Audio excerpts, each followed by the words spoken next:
Nah, ada lagi di kasus teman aku yang lain, dia di peternakan jobnya. Nah, di job peternakan itu jadi ada disediakan satu rumah. Nah, satu rumah itu khusus untuk pekerja-pekerja dari Indonesia. Jadi mereka itu nggak usah bayar karena sudah difasilitasi sama perusahaan. Yang mereka wajib bayar itu hanyalah penggunaan listrik dan penggunaan air. Halo brother, assalamualaikum warahmatullahi wabarakatuh. Selamat siang teman-temanku dimanapun kalian berada guys. Kembali bersama aku di sini Ojak di channel yang penuh suka duka ini teman-teman ya. Jadi ini di Miyazaki udah 3 hari hujan terus teman-teman ya. Dari pagi sampai sore hujan terus. Ini gerimis cuaca siang hari ini. Kita istirahatnya di sini di taman sambil bikin video.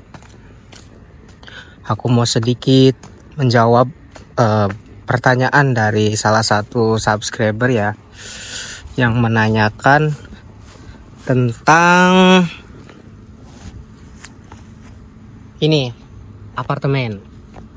Jadi banyak yang masih bingung, banyak yang masih nggak tahu tentang tempat tinggal kita nanti di Jepang itu.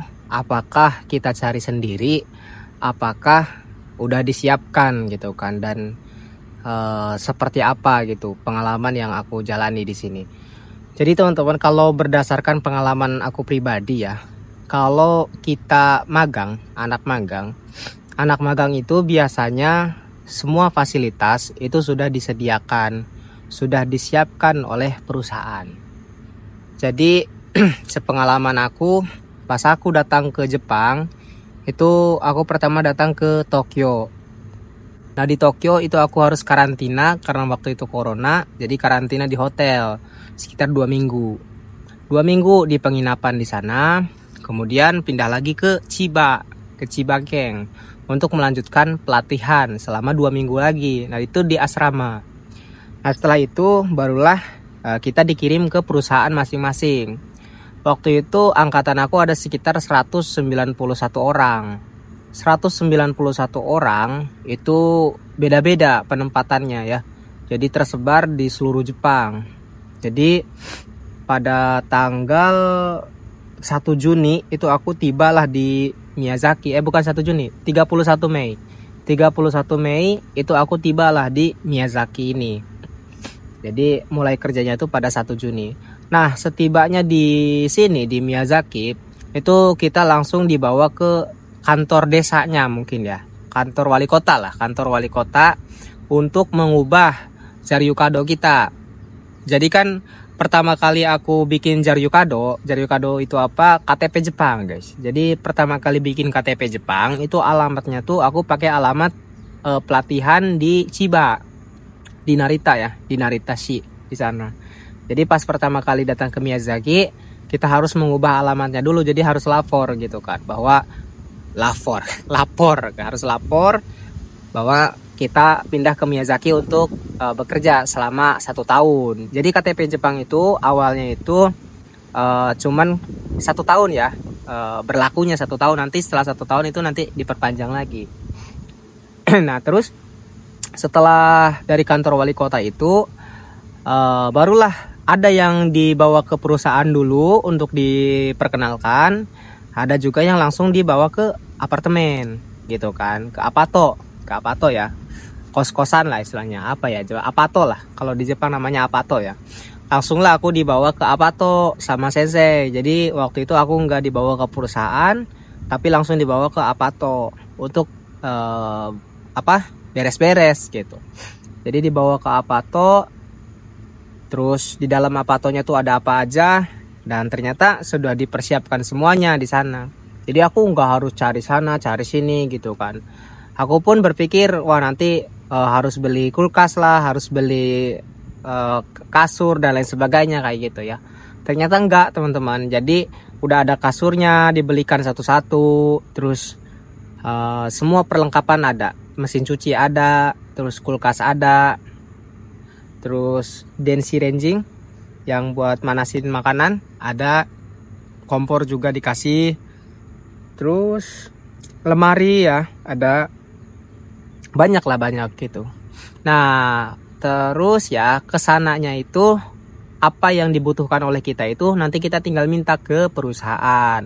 Misalkan waktu itu musim hujan, nah kita kan gak punya jas hujan, nah itu dipintakan sama senseiku ke pihak perusahaannya minta jas hujan, terus dikasih kayak gitu. Jadi pas awal-awal datang ke Jepang tuh benar-benar perusahaan sangat memfasilitasi lah gitu.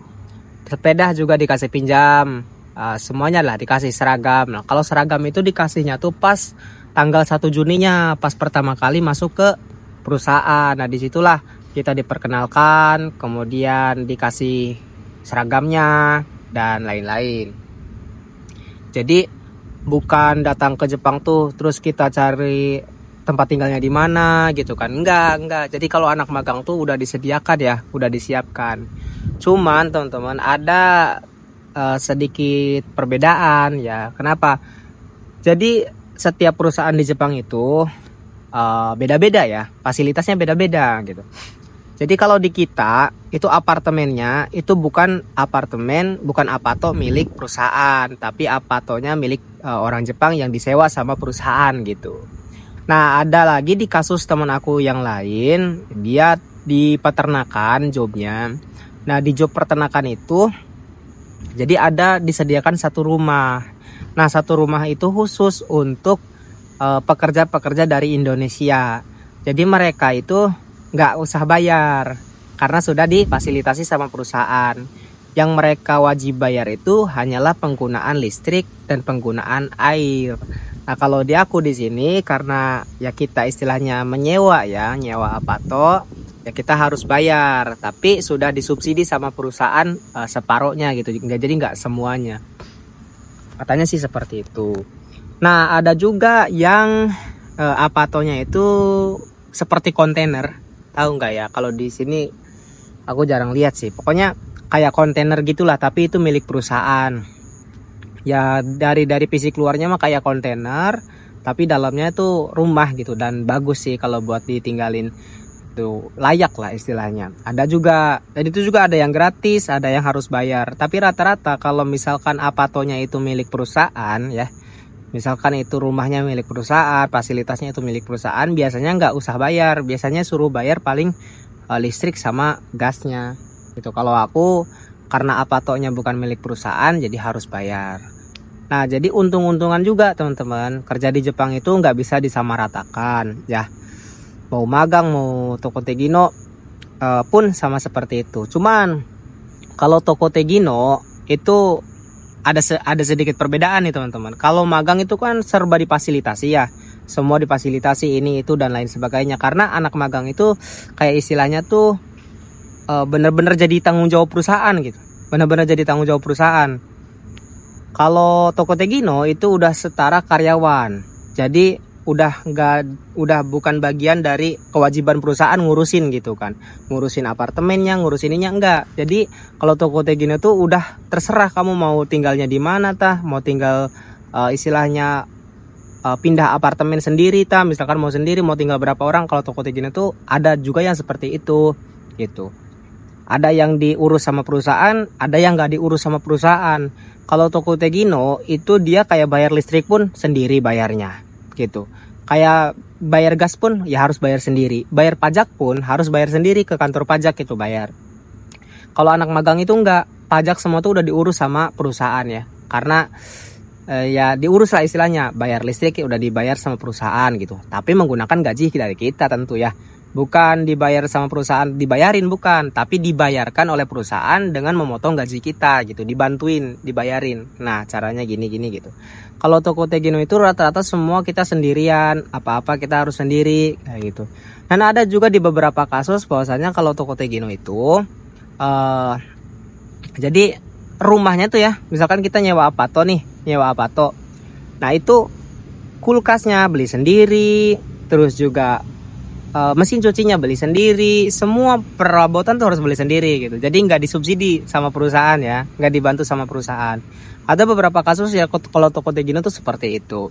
Gitu. Jadi kalian bisa menilai sendiri magang sama toko Tegino itu baik mana dan bagus mana. Jadi kalau toko Tegino itu memang gajinya lebih besar gitu, karena tahu sendiri ya, toko Tegino, visa toko Tegino sama visa magang kan cukup berbeda ya gitu. Anak magang sama karyawan ya jelas beda lah gitu. Ada perbedaan, gajinya ada perbedaan. Entah 1 juta atau 2 juta itu pasti ada perbedaan. Seperti itu. Dan bonusnya juga, bonusannya ya beda gitu. Bonus toko Tegino lebih besar ketimbang bonus anak-anak magang.